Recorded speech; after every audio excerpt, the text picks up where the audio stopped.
So, who's better, LeBron or Jordan? Michael. And why? I think, I'm biased, obviously, because I played against Michael, and Michael is just one of those type of players that comes along once in a lifetime. Michael, you can never get to. Mm-hmm. You know what I mean? Mentally, you can never get to him. And believe me, I tried. You know what I mean? I didn't got to a lot of... Your mama's a bitch. No, I never did that. No, but no, you just, you can never break his will. You know what I mean? You can never get inside his head. And, with LeBron, I see that a little bit. You know what I mean? You can get inside his head. He's getting better. You know what I mean? Early on, you probably could say that a lot, but you can see as he matured, he's getting better at that. But Michael, you can never break him. And I think every player that played against him would tell you the same thing. And he made the game look so easy. Yeah, he did. Easy. I mean, like uncomplicated. You know what I mean? He didn't have to take the ball between his legs 2 or 3 times to get his shot off. He just get to points on the court and he just knocked down shots. He was just one of those clutch. He's probably, to me, I think he's the best clutch player ever. Word. You know what I mean? You never see him ever, majority of the time, miss game-winning shots. When he had to make a bucket, you knew that he was going to make that bucket. You know what I'm saying? I was arguing with this rapper named D. Shep. I was telling him, the difference between Michael Jordan and LeBron James, if LeBron James ain't winning, he'll quit right in the game. Yeah. Do you agree or disagree? I ain't going to say he's going to quit, but I don't see that, what Michael do. Michael going to fight you to the end. He going to fight to the end. Yeah, he's going to fight you to the end. He was sick one time. He had the flu. Yeah. My man tried to tell me Michael Jordan was not sick for real. He was doing that as a publicity stunt. He was sick. He was sick. I know some of the players that they got sick after that, right? Like they was leaving him on. They were like, "Yo, this nigga got me sick." Nah, he definitely was sick. Yeah. Word. Yeah. So that was real. Yeah, that was real talk. Yeah. Real. Yeah. Come on, man. John Stark said that shit. What you gonna say now?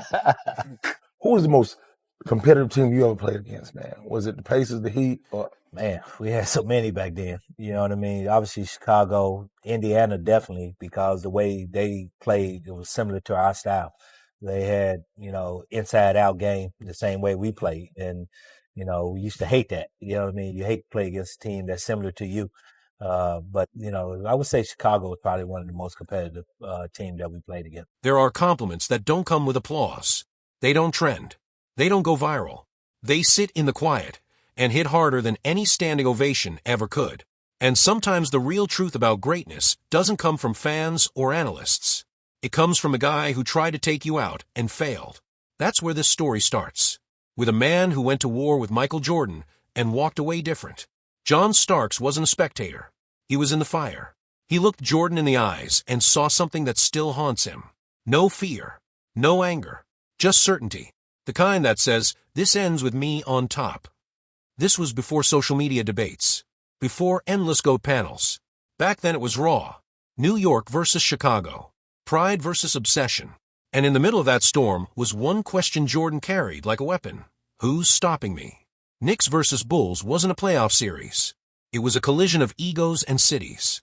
If Lakers-Celtics was legacy, this was survival. Every possession felt personal. Every foul felt intentional. And while the headlines focused on Patrick Ewing and the big names, it was John Starks who embodied New York's edge. Blue collar, defiant, angry. He didn't just want to beat Jordan. He wanted to expose him, to prove he was human. That was the mission.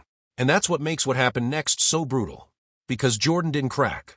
He absorbed it. Years later, when Starks talks about him, his tone changes. He says, he took everything personal. That's not admiration. That's a man admitting he ran into something he couldn't shake. When your rival says that, the debate gets quiet. Because validation hits different when it comes from the enemy. Fast forward to 1993 at Madison Square Garden. If you've never felt that building during a playoff war, you missed something sacred. The lights were harsh. The air felt heavy. New York came loaded. Ewing, Oakley, Mason, bodies ready to bruise. And Starks was the spark. Then came that moment. Baseline cut, elevation, a dunk over Horace Grant and Jordan that shook the arena to its core. The Garden exploded. For a split second, it felt like the myth cracked. Like maybe, just maybe, Jordan could be broken. Starks screamed like he'd exorcised a demon. That dunk wasn't just points. It was therapy for a city. And if you're watching this right now, be honest, you thought that was the shift too, didn't you? But here's where the legend separates from the moment. Jordan didn't respond with emotion. He responded with calculation. The next game, same building, same crowd. Different outcome. From the opening tip, it felt like something had been activated. Fadeaways, drives, mid-range daggers. 36 points later, the Garden didn't boo. It didn't chant. It went quiet. And that silence, that was acceptance. Jordan didn't just win. He reclaimed territory. He made it clear that disrespect was just fuel. That dunk, it didn't humiliate him. It motivated him. And that's the part people miss when they talk about greatness. Pain didn't distract Jordan. It sharpened him. The Knicks tried everything. Physicality, trash talk, chaos. But chaos was his comfort zone. Every shove made him colder. Every insult made him more precise. He didn't lose control. He executed. That's what separates killers from competitors. He'd take your best shot, memorize it, and return it with interest. By the fourth quarter, defenders weren't guarding a player. They were guarding inevitability. And when Jordan locked eyes with you, it felt like he'd already seen the ending. That's psychological warfare. He didn't just make shots. He made you question yourself. And once doubt creeps in, it's over. Let's talk about that mental edge because this is where the real story lives. Jordan collected slights like trophies. A comment, a look, a hard foul. He turned all of it into ammunition. You couldn't rattle him. You couldn't intimidate him. The Knicks wanted to drag him into mud. He built a throne there. He didn't just beat teams. He rewrote how they remembered themselves. That's why even when he missed, it felt strategic. Like he was studying you. Loading the next move.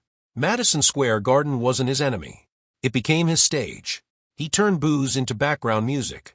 And here's the part that still gives chills. When the buzzer sounded, he didn't celebrate. No theatrics. No screaming. Just a calm walk to the tunnel. Like this was always how it was supposed to end. That calmness. That's what terrified people. Not what he did. What everyone knew he was about to do. New York, the city that prides itself on never bowing, went silent. Not out of defeat. Out of recognition. They weren't watching a player. They were witnessing inevitability. 30 years later, something changed. Time has a funny way of sanding down rivalry. The bruises fade. The anger cools. And what's left is clarity. When John Starks talks about Jordan now, there's no venom. He calls him the ultimate competitor. Says you had to bring your soul to play him. Think about that.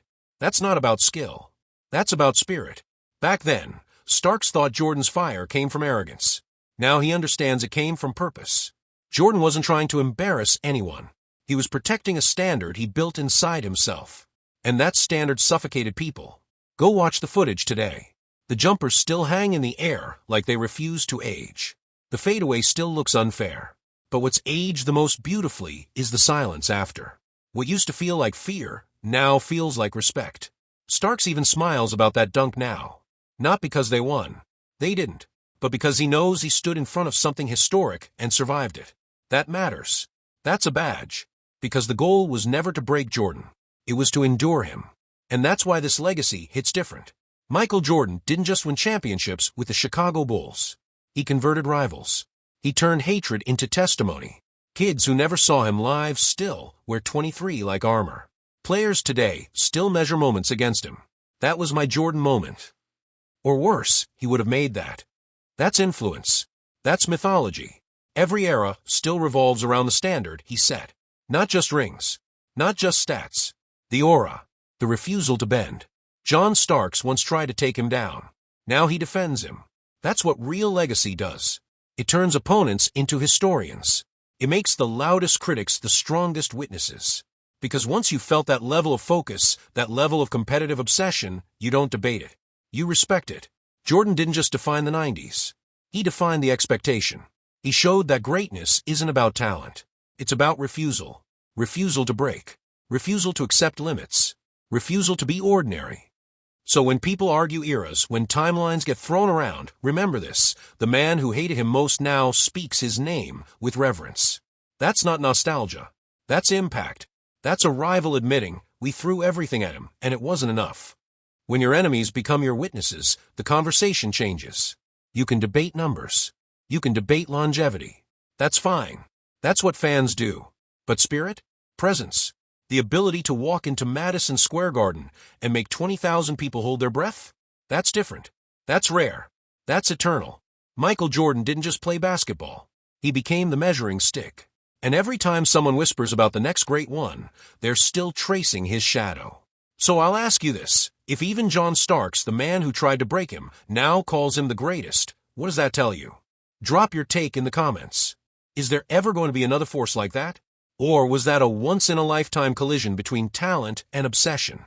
Because when all the noise fades, when the debates cool off, one truth keeps resurfacing. Michael Jordan wasn't just part of basketball history. He became the standard history has to chase.